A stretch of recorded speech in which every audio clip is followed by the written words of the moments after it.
नमस्कार प्यारे बच्चों, बहुत बहुत स्वागत है आप लोगों का सिंपल एजुकेशन में। दोस्तों, आज की इस वीडियो में हम लोग बात करने जा रहे हैं क्लास 7th की वर्कशीट नंबर 10 के बारे में। और यह वर्कशीट हिस्ट्री की बुक हमारे अतीत के तीसरे अध्याय दिल्ली के सुल्तान से ली गई है। दोस्तों, ये वर्कशीट सिर्फ इंग्लिश में है। अब तक हमने जितनी भी वर्कशीट्स को सॉल्व किया है वो हिंदी में थी, लेकिन ये वर्कशीट सिर्फ इंग्लिश में है, इसीलिए आपको इसे पढ़ना है। यदि आप हिंदी मीडियम के स्टूडेंट्स हैं और मुझे फॉलो करते हैं तो परेशान होने वाली बात नहीं है, क्योंकि हम इसको बहुत गहराई से समझेंगे। इसका मीडियम जरूर इंग्लिश है, परंतु हम इसको वर्ड बाय वर्ड हिंदी में समझने का प्रयास करेंगे। तो दोस्तों, चलिए बिना वक्त जाए के हुए हम लोग शुरू करते हैं आज की इस वीडियो में अपना अध्ययन दिल्ली सल्तनत के बारे में। Although the inscriptions, coins and architecture provide a lot of information, especially valuable are histories, तारीख singular, Tawarikh plural, written in Persian, the language of administration under Delhi सल्तनत। वैसे तो हमें अभिलेखों से, सिक्कों से और पुरातात्विक अवशेषों से इतिहास के बारे में बहुत सी जानकारी मिलती है, परंतु हमें इतिवृत्तों से भी इसके बारे में बहुत सारी जानकारी प्राप्त होती है, जिन्हें तारीख, एक वचन में तारीख और बहुवचन में तवारीख कहा जाता था।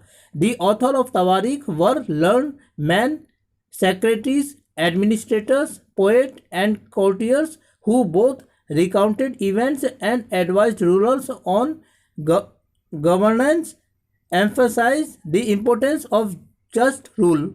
इन तवारीखों के जो लेखक होते थे वो बड़े ही सभ्य और सुशिक्षित लोग होते थे, प्रशासक होते थे, कवि होते थे और राजा के दरबार में काम करने वाले दरबारी होते थे, जो एक और राजा को सलाह देते थे कि वो न्याय संगत शासन का पालन करे और दूसरी ओर राजा को शासन में मदद भी देते थे। The author of the tawarikh lived in cities, mainly Delhi. इन तवारीखों के जो लेखक हैं वो शहरों में रहा करते थे, दिल्ली जैसे शहरों में। They often wrote their histories for sultanate in the hope of rich rewards. अक्सर ये लोग जो अपना तवारीख लिखते थे, ये बड़े बड़े इनाम पाने की एवज में अपनी रचनाओं को लिखते थे।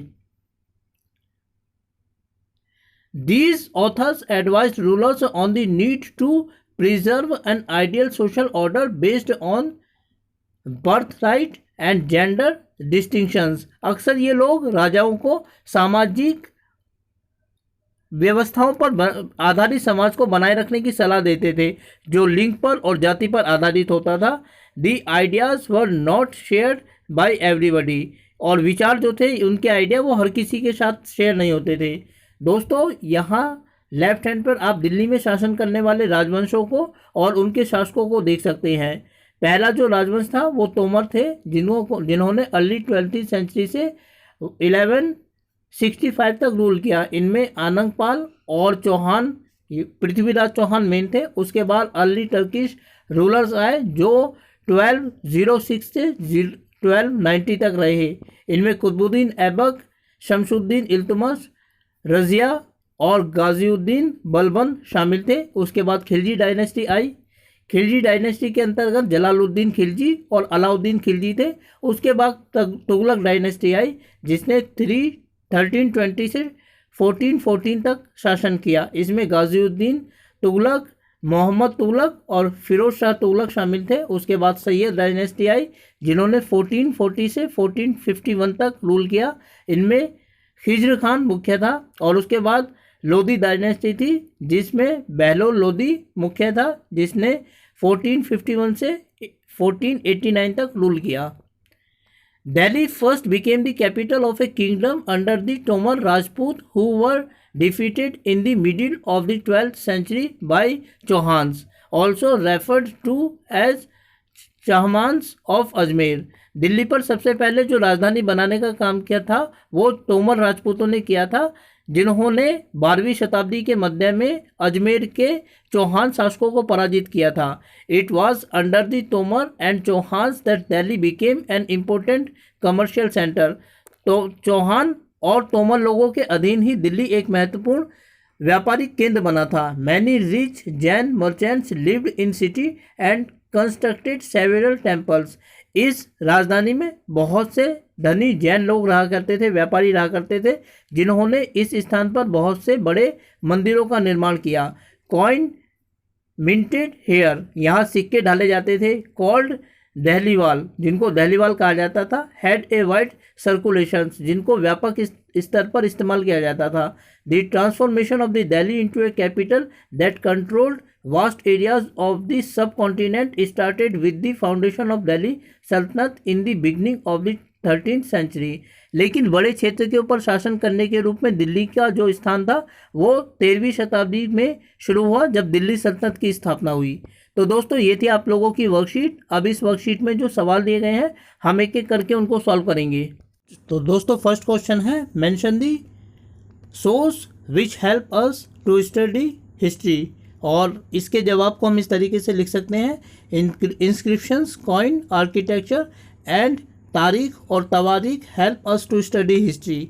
Second question, how can the study of tawarikh be useful for us, इसके आंसर को हम इस तरीके से लिख सकते हैं, these tawarikhs are useful because they are based on the direct experiences of their writers, क्योंकि ये तवारीख इन लेखकों के प्रत्यक्ष अनुभव के ऊपर आधारित होते थे, इसलिए ये हमारे अध्ययन के लिए महत्वपूर्ण है।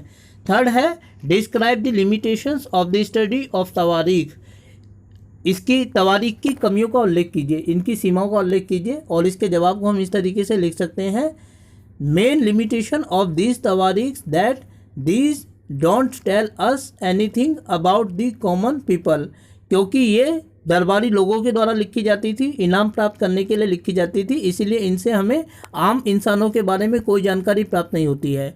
लास्ट क्वेश्चन है, find out which rulers contributed in construction of Qutub Minar, उन शासकों का पता लगाइए जिन्होंने कुतुब मीनार का निर्माण करने में योगदान दिया। Collect some more information about Qutub Minar, और कुतुब मीनार के बारे में कुछ और जानकारी हासिल कीजिए। तो दोस्तों कुतुबुद्दीन ऐबक और इल्तुतमिश दो महत्वपूर्ण शासक थे जिन्होंने कुतुब मीनार के निर्माण में अपना योगदान दिया। हालांकि इन्होंने कुतुबुद्दीन ऐबक थे उन्होंने कुतुब मीनार की शुरुआत की थी, लेकिन थोड़े दिनों के बाद उनकी डेथ हो गई थी, इसीलिए कुतुबुद्दीन इल्तुतमिश ने, जो कुतुबुद्दीन ऐबक के दामाद थे, उन्होंने इसे पूरा करवाया। उन्होंने इसकी 3 मंजिलें बनवाई थी, बाद की 2 मंजिलें जो थी वो तुगलक वंश के शासक फिरोज शाह तुगलक के द्वारा बनवाई गई थी। तो दोस्तों ये थी आप लोगों की आज की सामाजिक विज्ञान की वर्कशीट दिल्ली सल्तनत के बारे में। उम्मीद करता हूं कि आपको वीडियो अच्छी लगी होगी, और साथ ही आपसे अनुरोध करता हूं कि यदि वीडियो अच्छी लगी तो वीडियो को लाइक और चैनल को सब्सक्राइब जरूर करें। इसके अलावा आगे आने वाले दिनों में अन्य वीडियोस को देखने के लिए जुड़े रहें मेरे साथ मेरे इस यूट्यूब चैनल पर, जिसका नाम है सिंपल एजुकेशन। फिलहाल आप लोगों से विदा लेना चाहूँगा दोस्तों। वीडियो को देखने के लिए आपका बहुत बहुत धन्यवाद।